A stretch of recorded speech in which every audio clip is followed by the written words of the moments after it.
Today, I made two vital calls, as I've been making for some months now.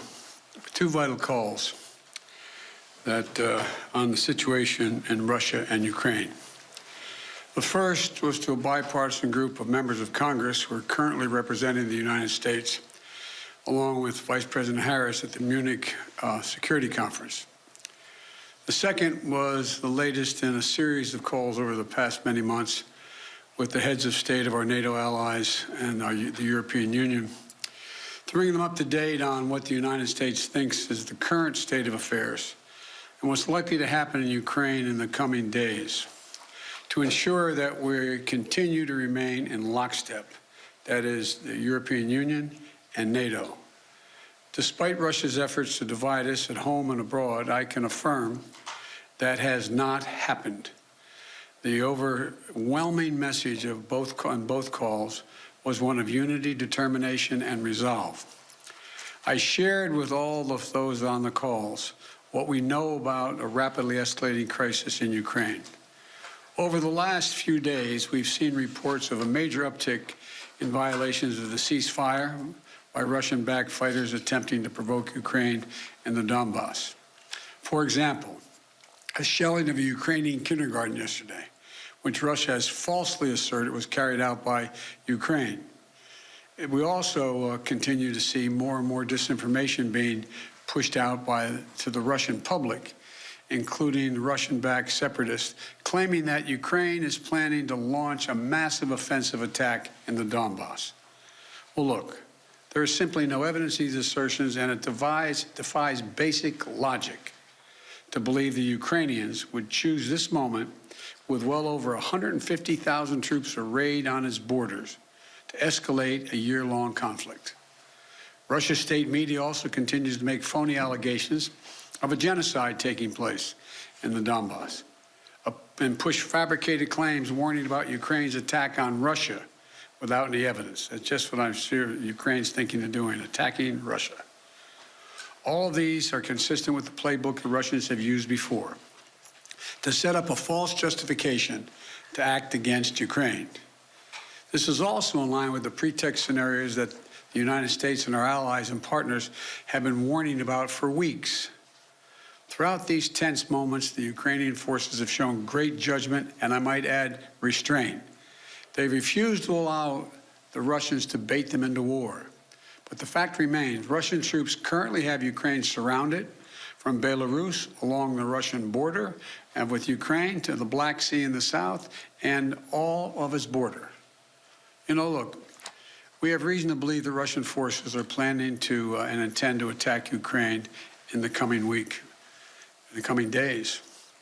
We believe that they will target Ukraine's capital, Kyiv, a city of 2.8 million innocent people. We're calling out Russia's plans loudly and repeatedly, not because we want a conflict, but because we're doing everything in our power to remove any reason that Russia may give to justify invading Ukraine and prevent them from moving. Make no mistake, if Russia pursues its plans, it will be responsible for a catastrophic and needless war of choice. The United States and our allies are prepared to defend every inch of NATO territory from any threat to our collective security as well. We also will not send troops in to fight in Ukraine, but we will continue to support the Ukrainian people. This past year, the United States provided a record amount of security assistance to Ukraine to bolster its defensive, $650 million from Javelin missiles to ammunition. We also previously provided $500 million in humanitarian aid and economic support for Ukraine. And earlier this week, we also announced an additional sovereign loan guarantee of up to $1 billion to strengthen Ukraine's economic resilience. But the bottom line is this: the United States and our allies and partners will support the Ukrainian people. We will hold Russia accountable for its actions. The West is united and resolved. We're ready to impose severe sanctions on Russia if it further invades Ukraine. But I say again, Russia can still choose diplomacy. It is not too late to de-escalate and return to the negotiating table. Last night, Russia agreed that Secretary of State Blinken and Foreign Minister Lavrov should meet on February 24th. February 24th in Europe. But if Russia takes military action before that date, we'll be clear that they have slammed the door shut on diplomacy. They will have chosen war, and they will pay a steep price for doing so, not only from the sanctions that we and our allies will impose on Russia, but the moral outrage the rest of the world will visit upon them. You know, there are many issues that divide our nation and our world, but standing up to Russian aggression is not one of them. The American people are united. Europe is united. The transatlantic community is united. Our political parties in this country are united. The entire free world is united. Russia has a choice between war and all the suffering it will bring, or diplomacy that will make a future safer for everyone. Now, I'm happy to take a few questions. Nancy from Bloomberg. Thank you so much, sir. Do you think that it is wise for President Zelensky to leave Ukraine if an invasion is as imminent as the U.S. says it is? That's a judgment for him to make, and a determination as to whether or not. I've spoken with Zelensky a dozen times, maybe more, I don't know. And it's in the pursuit of a diplomatic solution, it may not be it may be the wise choice, but it's his decision. And do you have any indication about whether President Putin has made a decision on whether to invade? Do you feel confident that he hasn't made that decision already? As of this moment, I'm convinced he's made the decision. We have reason to believe that. There seems to be a unanimity of spirit between the United States and Europe to do some sanctions, a comprehensive sanctions, but is everyone on board with the exact same sanctions that you want to do? Yes.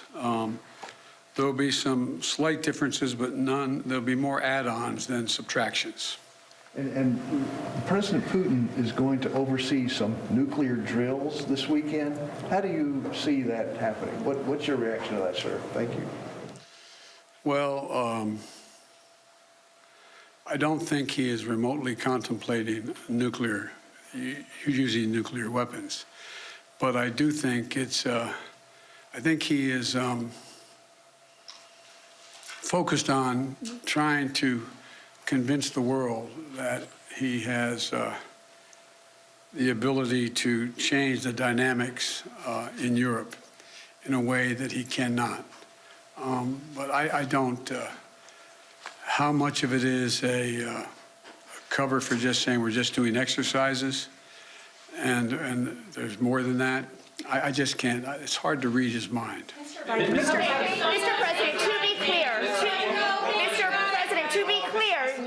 be clear, you are convinced that President Putin is going to invade Ukraine. Is that what you just said a few moments ago? Yes, I did. Yes. So is diplomacy off the table then? No. Until he does, diplomacy is always a possibility. What reason do you have to believe he's considering that option at all? We have a significant intelligence capability. Thank you very much. Thank you, guys. Thank you.